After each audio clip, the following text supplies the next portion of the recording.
మనం ఈరోజు ఆంధ్ర శబరిమలగా పిలువబడిన ద్వారపుడి అనే గ్రామంలో ఉన్నాము. ఇక్కడ మొత్తం సుమారు 13 దేవాలయాల దాకా ఉన్నాయి. ఈ గుడి వచ్చి 1989లో స్థాపించారంట. ఇక్కడ మనకు మొదటగా 30 అడుగుల పొడవైన హరిహరుల విగ్రహం ఉంటుంది. అలాగ చూస్తే ఒక పక్కన సుబ్రహ్మణ్యేశ్వర స్వామి మరియు వినాయక స్వామి విగ్రహం ఉంటుంది. తర్వాత అలా సింహద్వారంలోకి వెళ్తే దుర్గా అమ్మవారిని దర్శించుకోవచ్చు. అలా పైకి వెళ్తే ఎంతో ప్రఖ్యాతిగాంచిన అయ్యప్ప స్వామి దేవాలయం ఉంటుంది. అలా కొంచెం పక్కకు చూస్తే మనకు పంచముఖ ఆంజనేయ స్వామి వారు ఉంటారు. తర్వాత మనకు బాబావారి గుడి వస్తుంది. దానిలో వెనక్కు వెళ్తే పవలించి ఉన్న విష్ణుమూర్తి విగ్రహ రూపంలో కనిపిస్తారు. అలా బయటికి వచ్చి చూస్తే ఒక పెద్ద నంది విగ్రహం కనిపిస్తుంది. అక్కడే జ్ఞానయోగి విగ్రహం కూడా నిర్మించారు.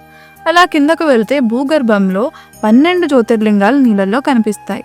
ఇక్కడ మనకు పక్కనే కాళికాదేవి, అన్నపూర్ణదేవి, శ్రీ అంకాల పరమేశ్వరి దేవి, ఇంకా అలా చాలా గుడులు ఉన్నాయి. ఇక్కడే ఒక పెద్ద శివాలయం కూడా ఉంటుంది. దాని తర్వాత వెంకటేశ్వర స్వామి దేవాలయం ఉంది. ఆఖరికి పెద్ద కృష్ణార్జునుల రథంపై కనిపిస్తారు. ఇది కాకినాడ నుండి సుమారు 35 కిలోమీటర్ల దూరంలో ఉంది. ఇలాంటి మంచి స్పిరిచువల్ కంటెంట్ కోసం మన పేజ్ని ఫాలో అయిపోండి.